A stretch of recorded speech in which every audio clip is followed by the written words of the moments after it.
Amém, queridos? Aleluia! Vamos à palavra do Senhor rapidamente. Glória a Deus. Vai abrindo a sua Bíblia no Salmo 146. Glória a Deus. Quantos adoraram o Senhor de verdade, irmãos? Mas eu adorei a Deus, mas adorei aqui no meu coração. Irmão, adoração são expressões para Deus. Amém? Seja ousado na adoração, levante suas mãos. Mas as coisas não estão bem. Sim, podem não estar bem, mas Ele continua sendo digno de toda adoração, de todo louvor, de toda honra, de toda glória. E quando nós o adoramos assim, no meio da dificuldade, isso demonstra fé, demonstra confiança nele. E a confiança nele não é decepcionada, irmãos.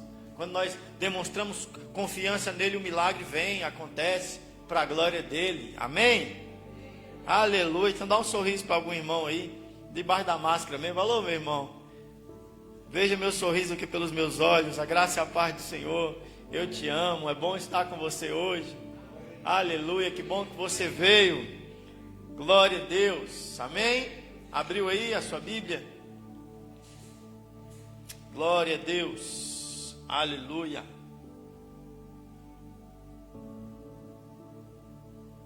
Aleluia. Eu falei o que? Salmo 146? Tá, então deixa eu abrir aqui. Aleluia.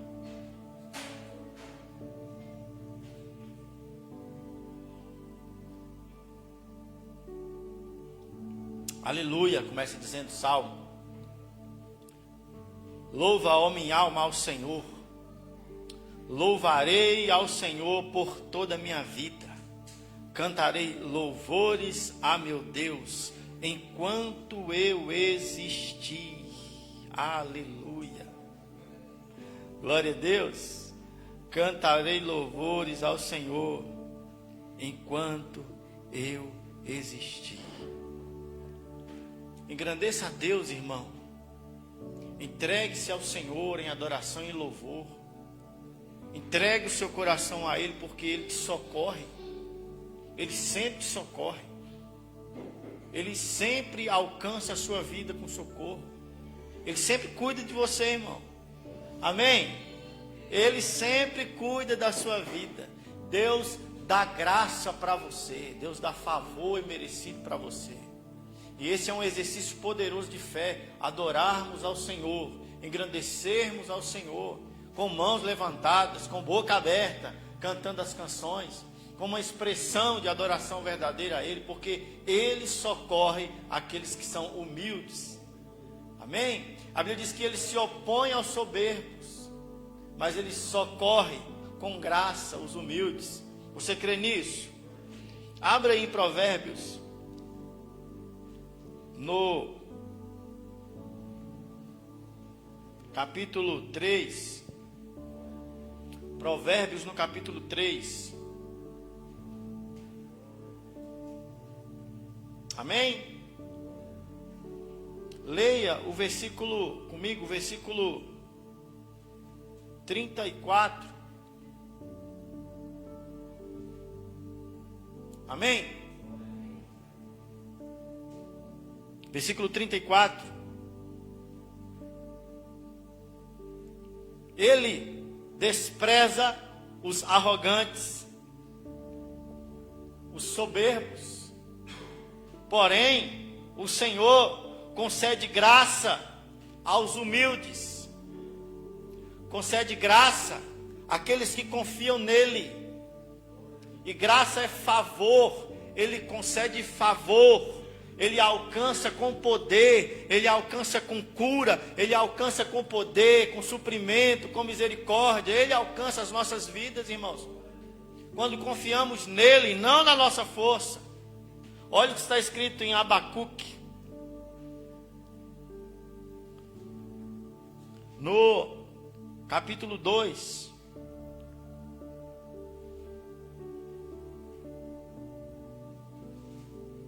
No versículo 4,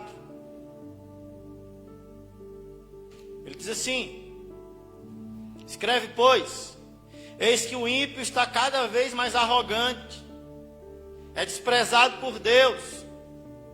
As vontades do ímpio não buscam o bem, ou do arrogante, ou do soberbo, e por isso Deus não pode alcançá-lo. Mas ele diz: o justo viverá pela fé. O justo viverá pela confiança em Deus. O justo se entregará ao Senhor, porque sabe que nele não há força e poder, não há manifestação sobrenatural, somente em Deus. Isso é fé, confiar que só Ele tem manifestação de poder para nós, que na nossa força, no nosso braço, nós não alcançamos. O socorro de Deus é para aqueles que andam em humildade, e andar em humildade é andar em fé. O socorro de Deus é para aquele que crê que Deus é poderoso, mas crê também que Deus é quem diz que é. Porque, irmãos, não basta crer que Deus pode fazer todas as coisas. É preciso saber a respeito do coração de Deus. Porque imagina comigo, não basta saber que um amigo seu tem alguns milhões na conta.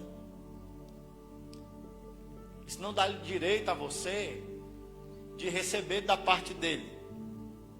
Amém? Não basta ter a consciência de que Deus é o Todo-Poderoso e pode fazer tudo. Isso qualquer um sabe, isso o diabo sabe.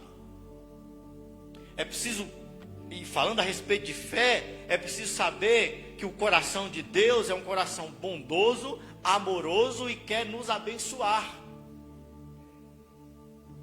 É preciso crer que Ele é todo poderoso, mas é preciso crer que Ele é misericordioso e amoroso. Isso é a fé do Evangelho. Amém? Isso é humildade.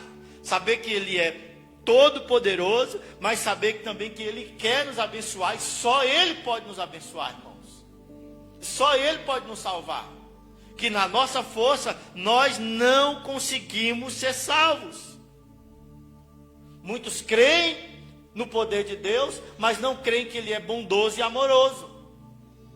E não recebem de Deus. Não recebem de Deus. Porque talvez estão tentando trocar alguma coisa pelo poder de Deus. Olha, eu imagino que Deus é muito poderoso, então eu vou fazer algo para que Ele agrade-se de mim e me dê uma bênção. Eu vou desenvolver obras para que Deus sorria para mim e me abençoe. Isso é o que Ele diz, quando Ele diz assim: olha, Deus rejeita os arrogantes. Porque Deus é um Deus bondoso e amoroso que te abençoa porque você crê e confia nele. Deus é um Deus misericordioso que te abençoa porque você crê e confia nele. O justo viverá pela fé, pela confiança em quem Deus diz que Ele é. Amém? Leia 1 Pedro. Vamos ler alguns versículos aqui, rapidamente. 1 Pedro, no capítulo 5. Bem no versículo 5. Vamos ler do 5 ao 11. Amém? Do mesmo modo, jovens. Quantos são jovens aqui? Tem uns 2 jovens aqui. Amém? Aleluia. Do mesmo modo, jovens, sede submissos, e todos vós igualmente tratai com humildade uns aos outros, porquanto Deus se opõe aos orgulhosos, mas concede graça aos humildes. E aí ele repete o texto lá de Abacuque. Deus se opõe aos orgulhosos, mas concede graça. E aqui quando você lê concede graça, você pode ler Deus concede favor, Deus concede milagre, Deus concede salvação, Deus concede provisão. Amém? A graça de Deus é algo prático para nós. É algo prático para nossas vidas. Próximo versículo. Sendo assim, humilhai-vos sob a poderosa mão de Deus, para que Ele vos exalte no tempo certo.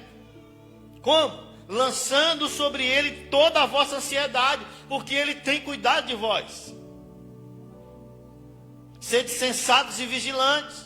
O diabo, vosso inimigo, anda ao derredor como um leão, rugindo e procurando a quem devorar. Ele não é o leão. Ele não pode nos ferir. O que ele pode é provocar medo, incredulidade.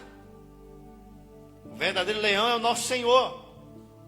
Ele diz: resisti-lhe, permanecendo como firme na fé. Como que eu resisto às operações do diabo, às sugestões malignas do diabo? Resistindo firme na fé, conscientes de que os irmãos que tendes em todo o mundo estão atravessando os mesmos sofrimentos. Ora, o Deus de toda a graça que vos convocou à sua eterna glória em Cristo Jesus, logo depois de terdes sofridos por um período curto de tempo, vos restaurará, confirmará, concederá forças e vos estabelecerá sobre firmes alicerces. A Ele, portanto, seja o pleno domínio, a glória para todo sempre. Amém. Glória a Deus. Confie nele, irmão. No meio das dificuldades, coloque toda a sua ansiedade sobre o poder de Deus, debaixo da operação do poder de Deus, irmão. Coloque todo o seu medo, todas as suas dúvidas, debaixo da verdade do Evangelho. Ah, mas eu tenho medo de que esse ano que virá eu não vou prosperar. Eu tenho medo de não desenvolver na minha vida. O que o Evangelho diz a respeito disso? Coloque essa verdade que você tem na sua mente sobre a verdade do Evangelho. Coloque esse entendimento que você está tendo a respeito da provisão, ou do medo de não ser provido, ou do medo de sofrer de enfermidade, sobre o Evangelho. Amém? E é isso que ele diz: permanecendo firmes na fé, consciente de que não é só você que sofre, todos os irmãos estão sofrendo. Mas isso não pode nos fazer animar, não é? Saber que o outro está sofrendo igual não pode simplesmente nos animar. Mas ele continua, ele diz: o Deus de toda graça alcança vocês. O Deus de toda graça alcança a vida de vocês. É por isso que vocês precisam permanecer na fé. Ele vai restaurar, ele vai confirmar e ele vai conceder forças para você. Então confie, irmão. Amém, irmão? Confie. Entregue-se ao... Ah, mas eu tenho medo desse ano que vem a minha vida espiritual não desenvolver, o meu caráter não se desenvolver, eu não amadurecer em Deus.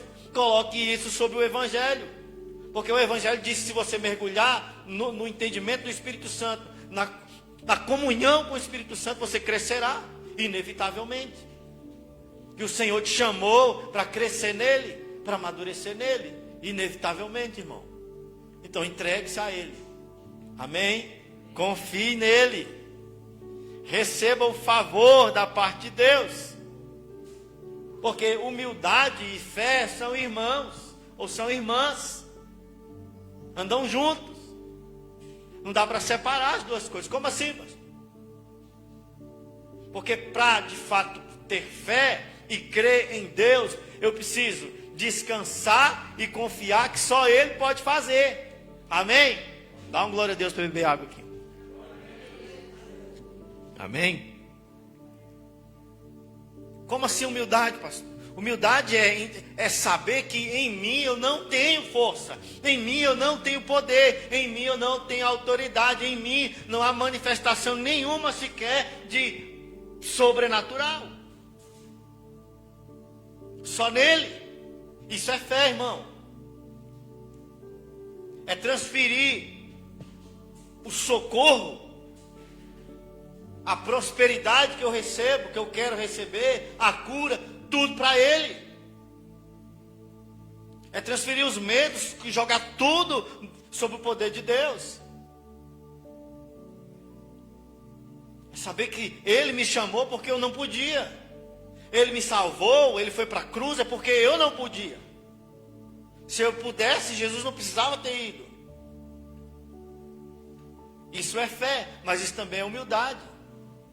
Por outro lado, existem aqueles que acham que podem, por si mesmos, de alguma forma, serem salvos. Que podem, por si mesmos, de alguma forma, alcançarem prosperidade, verdadeira prosperidade ou cura. Não podem, irmãos. Amém? Então a fé e a humildade é uma coisa só. É por isso que ele diz, olha, Deus, a palavra diz, Deus se opõe aos soberbos, mas Ele concede mais graça aos humildes, aqueles que creem, aqueles que confiam nele, só nele. Amém? Abre em Gálatas 2. Gálatas 2 Gálatas capítulo 2 no versículo 20.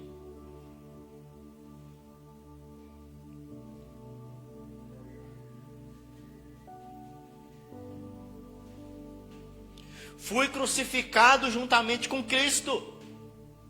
E desse modo, já não sou eu quem vive, mas Cristo vive em mim. Olha que expressão poderosa de humildade, irmão.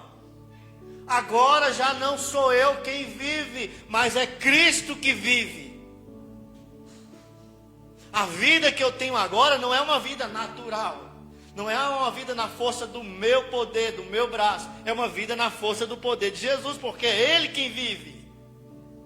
Essa nova vida que agora vivo no corpo, vivo-a exclusivamente pela fé no Filho de Deus, que me amou e se sacrificou por mim. Então, como ter cumprido na minha vida a primeira parte desse versículo?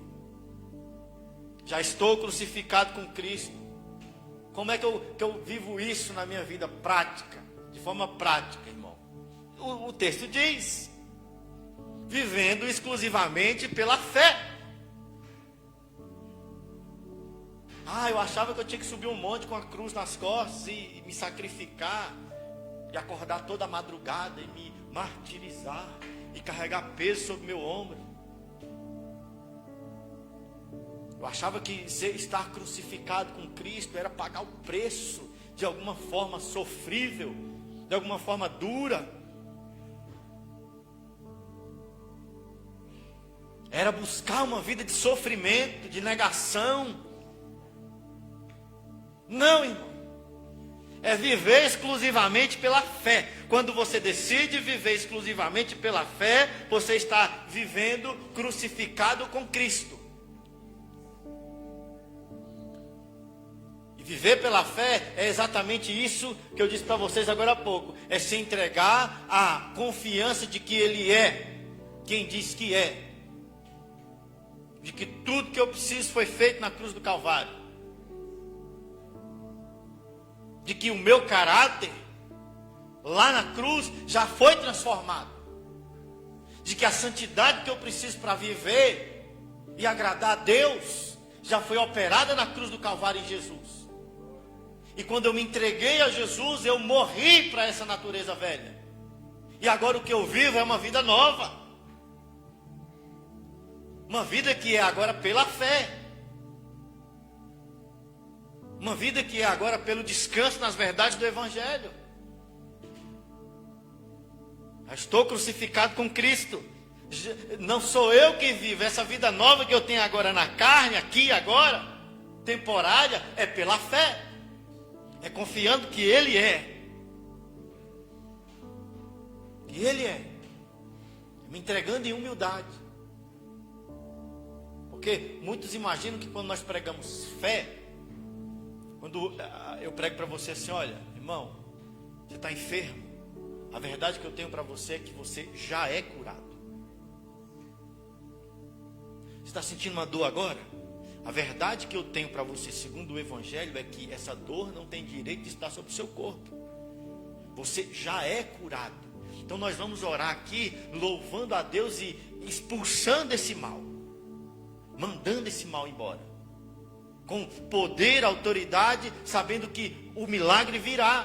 Por quê? Porque Jesus já fez. Alguém diz, isso é muito arrogante. Vocês acham que vocês são quem? Maior que Deus? Vocês vão orar e vão mandar em Deus? Não, irmão. Na verdade, isso é uma expressão poderosa de humildade.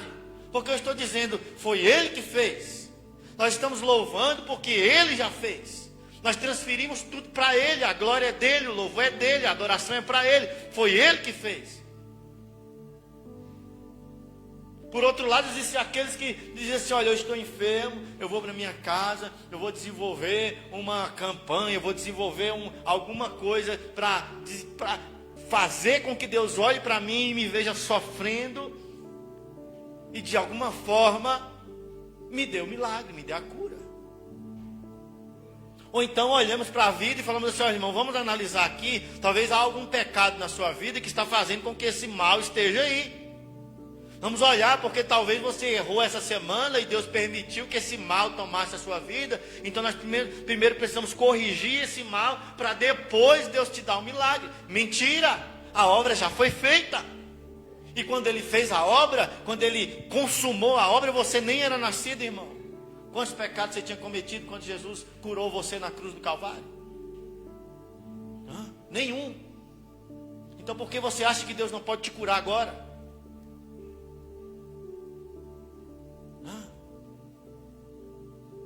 Quantas falhas nós tínhamos cometido quando Jesus estava lá na cruz do Calvário, sofrendo por nós, nos curando e nos salvando? Nenhuma.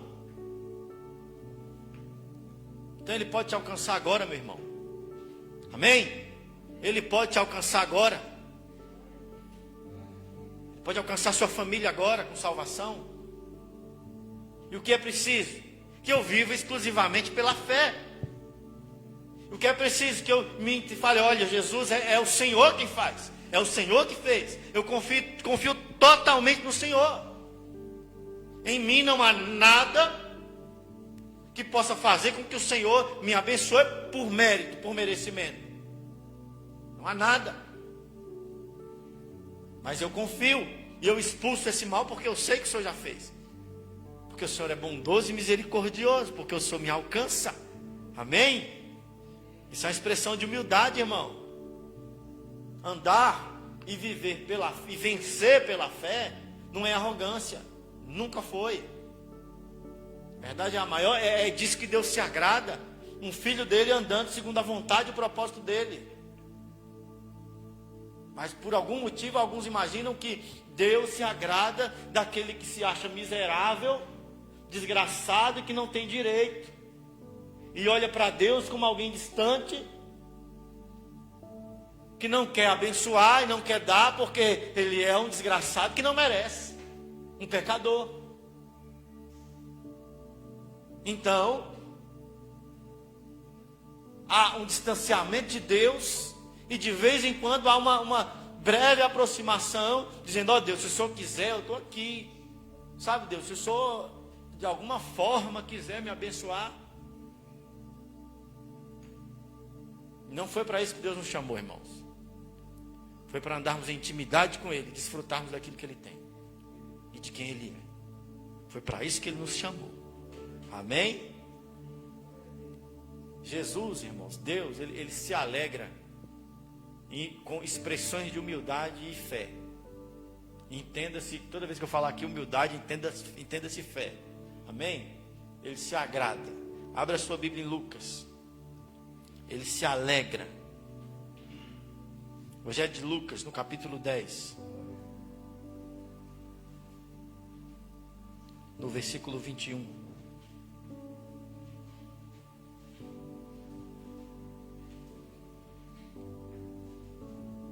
Aqueles 72 discípulos voltam daquele trabalho evangelístico, voltam aleluiados, empolgados, dizendo para Jesus, olha Jesus, até os demônios nos submetem, as enfermidades saem, assim como o Senhor disse que aconteceria quando nós orássemos para as pessoas, aconteceu. Nós oramos, os demônios foram embora, e estão ali apresentando um relatório para Jesus, apresentando um relatório agradável para Jesus. Jesus diz, olha, regozijem-se, não apenas porque os demônios se submetem, os milagres estão acontecendo, mas regozijem-se por quê? O nome de vocês está escrito nos céus. Alegrem-se porque o nome de vocês está escrito nos céus. No versículo 21, ele diz: naquele mesmo momento, Jesus exultando no Espírito Santo, Jesus alegrou-se no Espírito Santo e disse: ó Pai, Senhor do céu e da terra, louva a Ti porque ocultaste essas verdades dos sábios e cultos e as revelaste aos pequeninos. Amém, ó Pai, porque Tu tiveste a alegria de proceder assim. Tudo foi entregue, tudo me foi entregue por meu Pai. Ninguém sabe quem é o Pai senão, ninguém sabe quem é o Filho a não ser o Pai. E nenhuma pessoa sabe quem é o Pai senão o Filho, e aqueles a quem o Filho deseja revelar. Por que Jesus se alegra, irmão, aqui? Porque ele vê uma expressão de fé, uma expressão de humildade naqueles discípulos. Eles voltam e dizem: de fato, Jesus, milagres aconteceram. De fato, Jesus, nós fomos e pregamos o Evangelho, nós anunciamos as boas novas, nós oramos pelos enfermos, os demônios saíram. E há um ambiente de fé naquele lugar, irmão. Há um ambiente de confiança ali. E Jesus exulta, se alegra. Amém? Jesus se alegra. Por outro lado, se você abrir em João no capítulo 10, João no capítulo 10,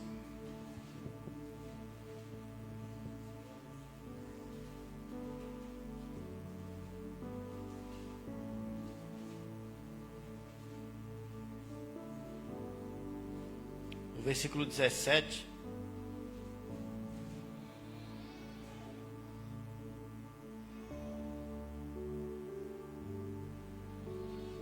João no capítulo 11, falei 10, né? Capítulo 11.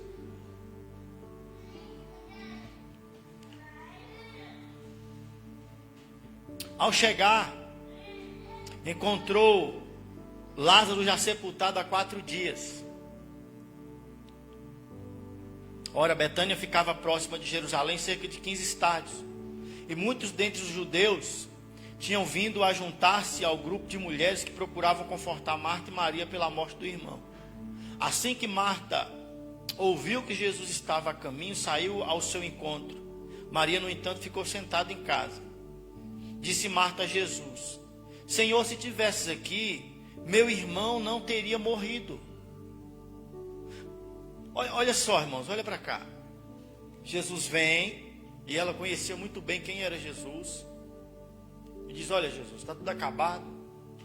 O meu irmão já está morto há 4 dias. Olha a reclamação dela. Se o senhor tivesse chegado antes dele morrer, isso não teria acontecido. Eu sei que o senhor tem poder tinha poder e tem para livrar o meu irmão da morte, mas agora não tem mais jeito. Mas aí ela demonstra fé. Ela vem com uma expressão de incredulidade e depois demonstra fé. Olha só, versículo 22. Ela diz antes do 21: Senhor, se estivesse aqui, meu irmão não teria morrido. Mas eu sei que, mesmo agora, seja o que for que pedires a Deus, Ele te dará. Não é uma expressão de fé poderosa? Vem, ela sai de uma frase de incredulidade, dizendo: olha, Jesus, está tudo acabado. Se o senhor estivesse aqui, isso não teria acontecido, não. Mas aí, de repente, ela demonstra um pouco de fé e diz: olha, se o senhor pedir alguma coisa para Deus, mesmo no meio dessa situação, seja o que for, Deus faz. Porque ela já tinha visto Jesus operar. Ela sabia quem era Jesus. Então, no versículo 23, Jesus diz assim: olha, o seu irmão vai ressuscitar. O seu irmão vai ressuscitar. Debaixo de uma expressão de fé, Jesus diz: sim, sim, o seu irmão vai ressuscitar. Olha o que ela diz: eu sei que ele vai ressuscitar no último dia. Hoje não. Lá no dia da salvação, quando todos os mortos ressuscitarem, ele vai ressuscitar junto com todos. Esclareceu Jesus. Jesus foi além com ela. Ele diz: eu sou a ressurreição e a vida. Aquele que crê em mim, mesmo que morra, viverá. E todo aquele que vive e crê em mim, não morrerá eternamente. Você crê nisso, Marta? Ela afirmou: sim, Senhor, eu creio que tu és o Cristo, o Filho de Deus que devia vir ao mundo. Ela vai alternando em expressões de fé, em expressões de credulidade, em revelações do Espírito e revelações da alma. Depois de dizer essas palavras, Marta seguiu o seu caminho, chamou Maria, sua irmã, e lhe disse em particular: o mestre chegou e chama você. Assim que Maria ouviu isso, levantou-se apressadamente e foi ao encontro dele. Jesus ainda não havia entrado no povoado, mas estava onde Marta o encontrara. Os judeus que estavam com Maria em casa e o consolavam, vendo que ela se levantou apressadamente e saiu, seguiram-na, julgando que ela fosse ao sepulcro para lhe chorar. Então, quando Maria chegou ao lugar onde Jesus estava, vendo-o, prostrou-se aos seus pés e desabafou: Senhor, mais uma vez ela repete o que a irmã falou: se o Senhor estivesse aqui, meu irmão não teria morrido. Veja, irmão, que parece que eles estavam ali nesses dias lamentando a respeito de Jesus, ou de Jesus não ter chegado a tempo. Imagina a reclamação da família, dos amigos. Fala: poxa, que amigão que vocês têm, hein? Ficou sabendo antes, poderia ter chegado a tempo para curar o seu irmão e não curou. Ele não quis vir. Que amizade é essa que vocês dizem que tem com o mestre? E provavelmente muita gente os pressionou ali. E é a expressão das duas irmãs, a mesma. Se o Senhor estivesse aqui, não teria ocorrido isso, meu irmão não teria morrido. Sendo assim, ao ver Maria chorando, bem como os judeus que vieram com ela, Jesus indignou-se no espírito. Olha só, irmãos. A Bíblia diz que ele indignou-se no espírito e se compadeceu. São dois sentimentos, né? Ele se compadece do choro daquele povo. Mas antes a Bíblia diz que ele tem uma indignação no espírito. Por que essa indignação, irmão? Por causa da incredulidade. Ele tem uma indignação no espírito por causa da incredulidade. Mas mesmo assim ele se compadece. Perguntou-lhe Jesus: onde o colocaste? E eles indicaram-lhe: Senhor, vem ver. Ele disse que Jesus chorou. Muitos questionam o motivo de Jesus ter chorado ali. Eu não imagino que Jesus chorou pelo sofrimento deles, irmãos. Não imagino. Porque Jesus vinha, desde antes da morte de Lázaro, Jesus já havia dito aos discípulos que ressuscitaria ele, que ele não morreria. Então o choro de Jesus aqui, para mim, está mais ligado à incredulidade desse povo, de não confiar que ele estava ali e poderia ressuscitar Lázaro, do que qualquer outra coisa. Porque você não vê Jesus chorando, curando ninguém, ou ressuscitando nenhuma outra pessoa. E em todo o sofrimento, ou em toda a enfermidade que ele enfrentou para curar, ou pessoas para ressuscitar, e foram muitas, havia sofrimento ali envolvido, sim ou não? E por acaso aqui Jesus chora, mas alguém diz: ah, tá vendo, é porque ele era muito amigo de Lázaro, e Lázaro era muito amigo dele. Não, irmão. Para mim, Jesus chorou aqui por conta da incredulidade. Então os judeus comentaram, versículo 36. Vede como ele o amava. Mas algum deles se questionaram: não poderia este homem que abriu os olhos do cego ter evitado que seu irmão morresse? Jesus estava ouvindo tudo isso, irmão. Jesus sabia daquele ambiente de incredulidade. Amém? No seu espírito, Jesus, mesmo não ouvindo o que passava ali nas murmurações daquele povo, Jesus sabia daquele ambiente de incredulidade. Alguém diz: ele de fato amava o cara, era um amigão. O outro diz: por que ele não chegou antes? Que tipo de amigo é esse? Se ele pode abrir os olhos do cego, pode ressuscitar outros, por que ele não veio antes? Para evitar a morte do amigo. Então Jesus novamente se indigna em seu espírito. por causa dessa expressão de incredulidade, novamente Jesus tem uma indignação no seu espírito. Tem um incômodo no espírito de Jesus por causa dessa incredulidade, por causa dessa arrogância, de não confiar que Deus é quem diz que é. Comovido, dirige-se ao sepulcro. E você conhece o final da história. Amém? Você conhece? Jesus diz: olha, Marta, manda alguém lá tirar a pele. Diz: não, Jesus, não dá não. O senhor não sabe que já tem 4 dias que ele está lá. Você não sabe que já está fedendo? Jesus disse: eu não te falei, você não sabe que se... eu não disse para você que se você crer, você vai ver a glória de Deus? E o milagre acontece, irmãos. Eu quero dizer para você que da mesma forma que Deus se agrada e se alegra na manifestação de humildade e fé, Ele tem um desconforto terrível em demonstrações de arrogância e de falta de fé, de incredulidade, de medo, quando sabemos que Ele é quem diz que é. De posse da verdade, irmãos, da promessa, da revelação, nós precisamos nos tornar instrumentos de milagre. Amém?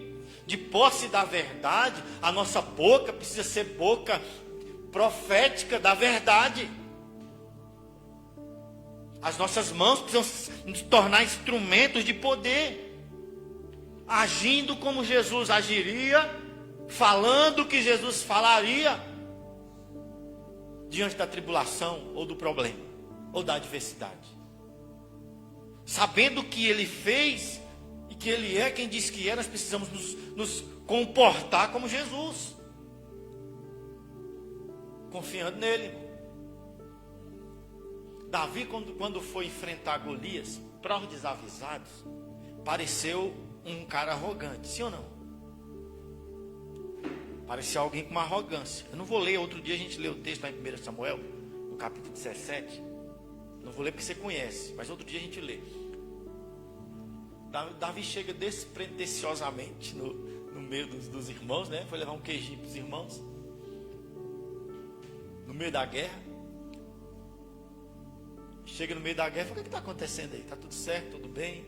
Alguém desconversa: mas está tudo bem, está tudo tranquilo. Alguém diz: está tudo bem, nada. A gente está aqui acuado, com medo. Todo dia pela manhã se levanta um gigante lá do lado deles e grita para nós: não tem homem não. A gente não quer entrar em guerra com vocês. A gente precisa de um homem só para batalhar. E era Golias, um cara de quase 4 metros de altura, né? Preparado para a guerra, um assassino poderoso. E ninguém tinha coragem de enfrentá-lo. E olha o papo de Davi. Qual que é tem algum prêmio aí para quem derrotar esse cara? Alguém diz: tem. É óbvio que tem. O rei falou que quem matar ele vai casar com a filha, vai se tornar o genro, vai ter direito a tudo no reino. E Davi fala: e é bonita mesmo a menina? Dá. Vale a pena? Alguém diz: vale. Ele diz: estou dentro. Os irmãos desencorajam e falam: você é maluco, você não entende quem é que está do outro lado. O próprio rei vem e diz: não dá, garoto, você está maluco. A gente está tentando evitar a morte, você está tentando ir para a morte. E Davi diz: deixa eu falar um negócio para vocês. Eu cuido das ovelhas do meu pai.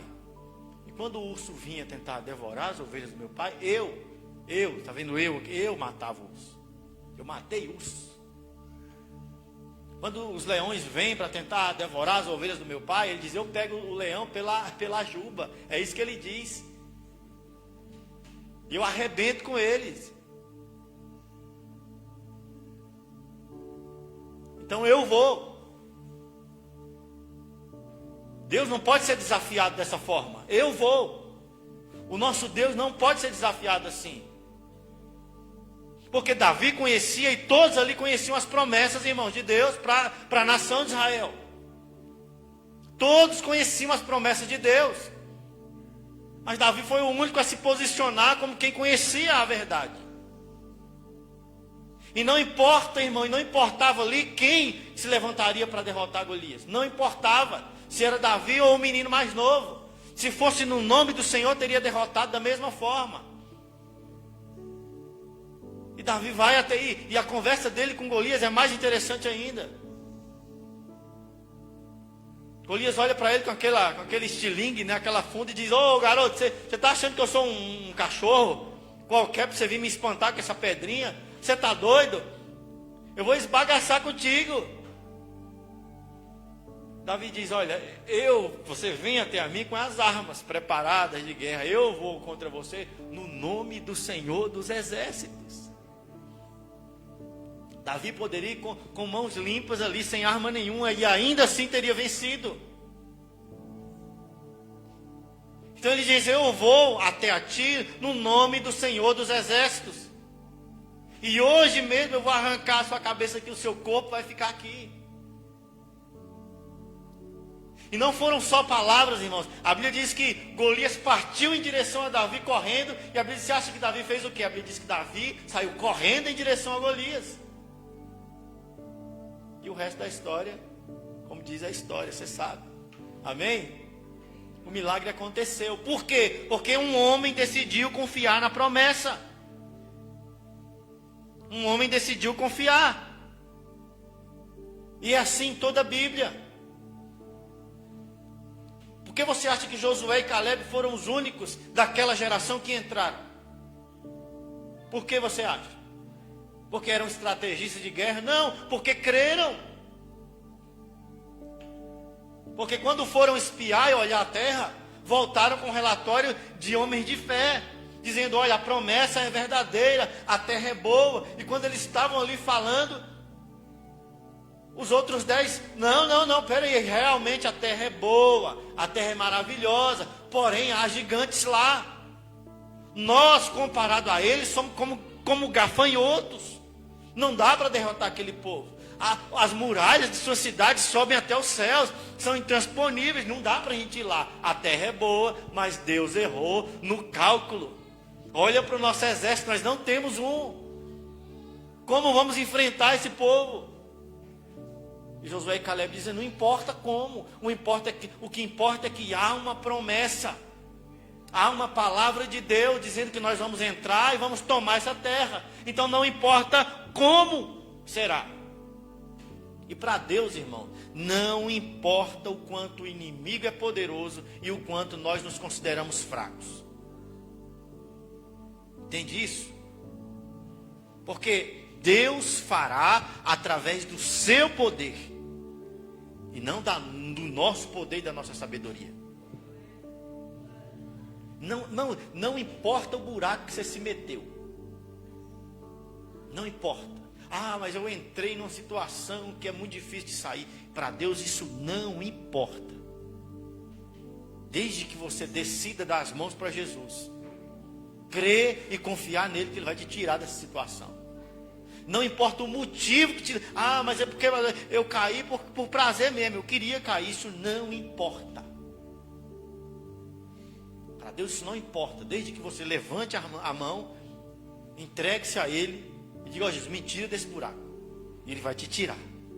Porque se você olhar para o povo de Israel, e depois de 40 anos desse fato, de Josué e Caleb terem repreendido os incrédulos, 40 anos depois, todos maiores de 20 anos de idade morreram ali. Josué e Caleb são os únicos maiores de idade a entrarem 40 anos depois. Veja como Deus se opõe aos soberbos, irmãos. Mas Deus não tinha misericórdia daquele povo vagando pelo deserto durante 40 anos? Tinha.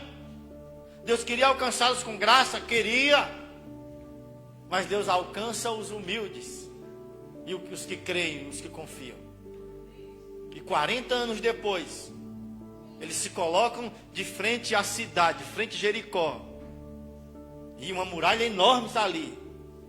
E você sabe como que ela caiu, irmão? Você sabe qual foi a ação dos filhos de Deus para aquela muralha cair? Quase nada, irmão. Ficaram gritando.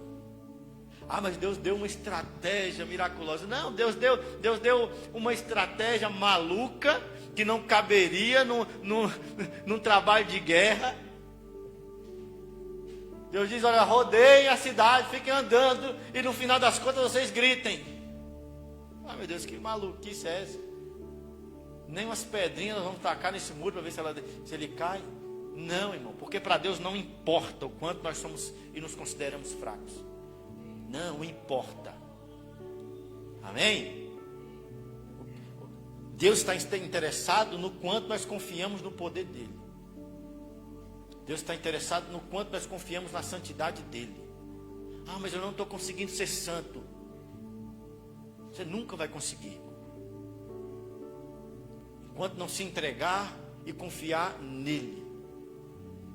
De fato nele. Os muros de Jericó caíram, não por causa de uma estratégia absurda de guerra. Não caíram porque eles se prepararam, se armaram. Não. Caíram porque Deus operou o milagre. Você não andará em santidade porque você está se preparando. Você andará em santidade pelo mesmo motivo que aqueles muros caíram. Confiança. Confiança em Deus. Confiança no Espírito Santo. Confiança na graça, no favor dele. Amém? O gigante caiu não foi porque Davi era bom de pontaria. Porque, irmãos, se atirar com estilingue parado e mirando já é difícil. Né? Tem alguns irmãos aqui que atiram. Atirar parado já é difícil, né, Felipe? Mirar um alvo a 30, 40 metros de distância, acertar é complicado. Imagina correndo, irmão. Imagina se o alvo também está correndo. Qual a chance de Davi acertar a testa daquele cara? Os dois correndo, irmão. Se Deus não está ali operando o milagre, qual era a chance daquilo acontecer? De primeira, a Bíblia diz que ele catou algumas pedras, mas não precisou das outras. A primeira acertou. Para provar que de fato é o milagre, é a manifestação de Deus. E em sua vida, irmão? E em sua vida? Ah, não, mas eu preciso me preparar, eu preciso ler alguns livros, eu preciso ir para alguma escola, eu preciso... Faça tudo isso. Saiba que o milagre de Deus, nenhum milagre de Deus depende disso. Faça tudo isso, tudo é válido para você se tornar melhor do que você é hoje. Mas para você receber da parte de Deus, ser alcançado por Deus, o que você precisa é humildade e confiança. Fé. Viver exclusivamente pela fé. O justo viverá pela fé. A Bíblia está recheada com essa frase. Mas todas as cartas de Paulo, ele faz questão de escrever isso. O justo viverá pela fé. O justo viverá pela fé. Amém? Viverá pela confiança. Fique de pé no seu lugar, vamos orar, queridos. Aleluia. Aleluia.